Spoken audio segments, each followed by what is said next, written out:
And now the EFD and Mr. Farange. Well, Mr. Baroso, not just you, but the entire unelected government of Europe, and a chance perhaps for our citizens to reflect on where the real power lies in this union. I've listened to you for nearly 10 years. Full marks for consistency.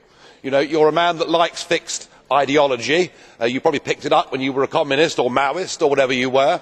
And for the last 10 years you've pursued Euro-federalism combined with an increasing green obsession.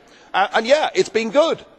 For bureaucrats, for big businessmen, for landowners, it's not been a bad decade. But it's been a disaster for poor people, unemployed people and those on low wages. The euro, which you believed would give us monetary stability, has done the very opposite. It was a misconstruction from the start, and it's pretty clear that youth unemployment at nearly 50% across the Mediterranean is probably nearly double what it would have been as a direct result of the misconstruction that is the euro. They are in the wrong currency, but I know that you will never ever admit to that, and the euro, I think, will die a very slow and painful death. But you are all in denial about that.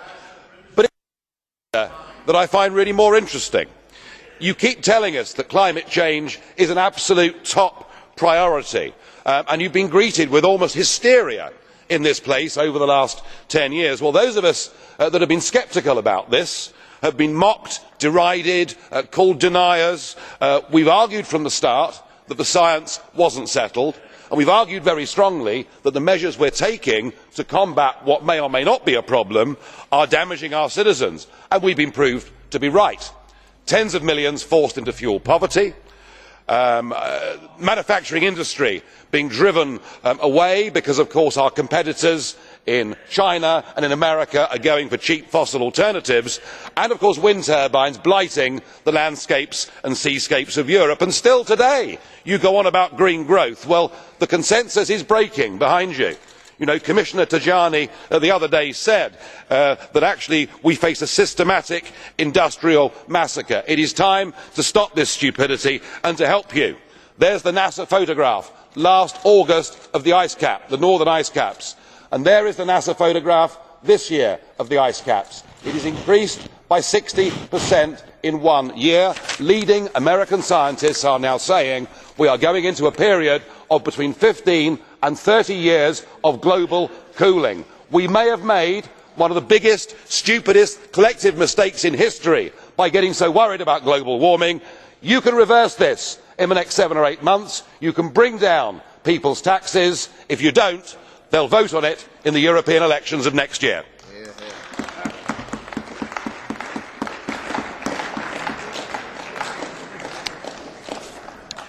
Mr Farage shows that populists are sometimes obscurantists. 99% of the science, Mr Farage, believes that this climate change exists as a result of human activity. 99% of scientists. Of course there are always people that are paid to say the opposite. But to pretend, as you pretend, that against all science, well established science, that the problem of climate change is just an invention of the Greens or of the left, it's completely nonsense. Of course we have to find a way. Of course we have to find a sensible way to fight climate change. We have to look at the same time for competitiveness in Europe. We have to make this part of our agenda for growth, and I believe that the green economy brings many possibilities.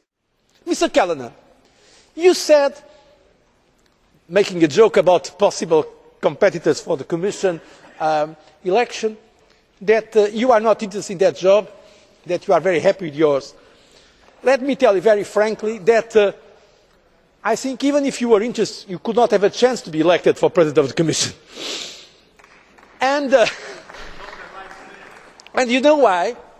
I am not saying that happily, because I think increasingly your party and your group is looking like the UKIP and the Eurosceptic anti-European group. And I start to have some doubts that you are going to be elected yourself in Britain if it's not UKIP that is going to be the first force in the British elections. Because when it comes to be against Europe,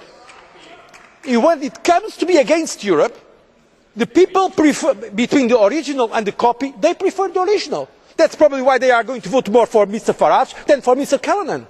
And this I don't say with any kind of satisfaction. Because if those forces that are pro-European, or even those that are not really pro-European but constructive, have the same speech, the same political attitude of the anti-Europeans, the Eurosceptics, the populists, in that case they will win the next election. So my appeal to you is to make the case for Europe. Now for the EFD, Mr Farange, please, you have the floor. Well, next year's European elections will not be contested on the old division lines of left and right, and several group leaders have agreed with that today. Frankly, that's all irrelevant. It will be contested between those of us that believe in national democracy within the nation state and those that believe that the 28 countries that are part of the EU are better governed by these institutions. That, in a sense, is what this comes down to. But, Mr Baroso, those of us that believe in national democracy do not want to take us back to the Western Front or 1914. Those of us that believe in national democracy will say to you it is a healthy assertion of identity, but it also shows a deeper understanding of why the problems of Europe were caused in the past. It is democratic nation states in Europe that are stable, that will not go to war with each other, and I'd remind people, without the vote in the House of Commons 2 weeks ago, we would now be at war in Syria. What better proof can there be that nation state democracy can be a force for good?